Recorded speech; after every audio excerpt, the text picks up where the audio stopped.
Japanese কোম্পানিগুলো জানিয়েছে যে তারা আগামী 5 বছরে বাংলাদেশ থেকে 1 লক্ষ লোক নিতে চায়। জাপানিজ প্রাইম মিনিস্টার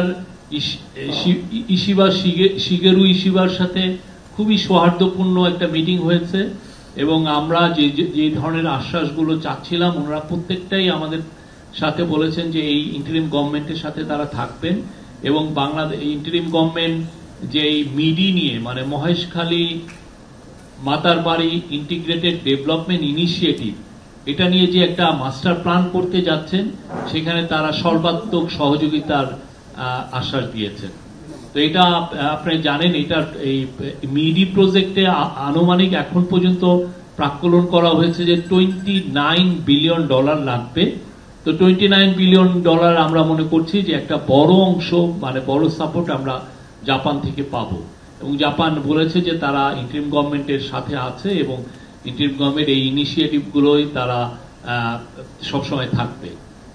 আরো দুইটা মেজর এই ট্যুরের মেজর দিক ছিল হলো একটা হচ্ছে ইনভেস্টমেন্ট, জাপানিজ ইনভেস্টমেন্টকে অ্যাট্রাক্ট করা।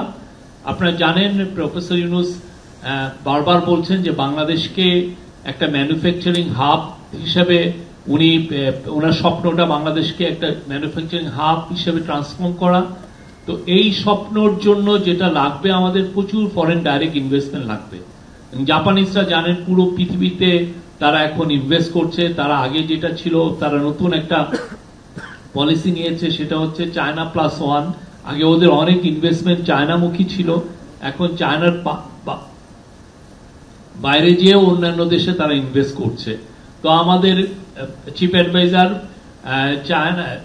জাপানের যে মেন ইনভেস্টমেন্ট এজেন্সি জেট্রোর চিফের সাথে মিটিং করেছেন এবং প্রথমে ওই দিনে উনি জেট্রোর চিফের সাথে মিটিং করার পরে সিলেক্ট কিছু বড় বিজনেসম্যান যারা মানে যেমন সুমিটোমো, মারুবিনি, জেরা এই কোম্পানিগুলোর সাথে আলাদা উনি আর একটা স্মল গ্যাদারিং এ মিটিং করেছেন।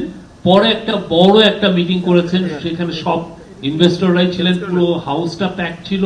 সেখানে উনি আহ্বান করেছেন জাপানিজদেরকে যে ইনভেস্ট করার জন্য এবং উনি খুবই আমরা বলবো যে আমরা খুবই ভালো পজিটিভ রেসপন্স পেয়েছি। আপনারা যেমন আমাদের চায়না ট্যুরের পরে দেখেছেন যে কিভাবে চাইনিজ ইনভেস্টররা বাংলাদেশে এসছে।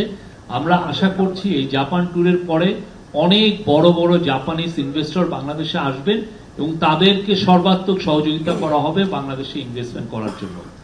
আর তৃতীয় যেটা খুবই ইম্পর্টেন্ট দিক সেটা হচ্ছে যে জাপানের যে ম্যান পাওয়ারের যে মার্কেট সেটা আমরা মনে করছি যে এই সফরের পরে এটা নতুন দুয়ার আমাদের জন্য খুললো। এটার জন্য কিছু এগ্রিমেন্ট হয়েছে এবং আমরা আশা করছি এবং জাপানিজ কোম্পানিগুলো যারা আমাদের সাথে সেই একটা এই সংক্রান্ত একটা সেমিনার হয়েছে, সেখানে জাপানিজ কোম্পানিগুলো জানিয়েছে যে তারা আগামী 5 বছরে বাংলাদেশ থেকে 1 লক্ষ লোক নিতে চায়। এটা ওরা এক্সপ্রেস করেছে। আমাদের এখন এই চ্যালেঞ্জটা আসলে আমরা তাদেরকে পাঠাতে পারবো কিনা এবং সেই লক্ষ্যে প্রফেসর ইউনূস অলরেডি একটা টাস্ক ফোর্স গঠন করেছেন। একটা সমন্বিত উদ্যোগ আমরা নিলে 1 লক্ষ কেন হয়তো আমরা এর চেয়ে বেশিও পাঠাতে পারবো।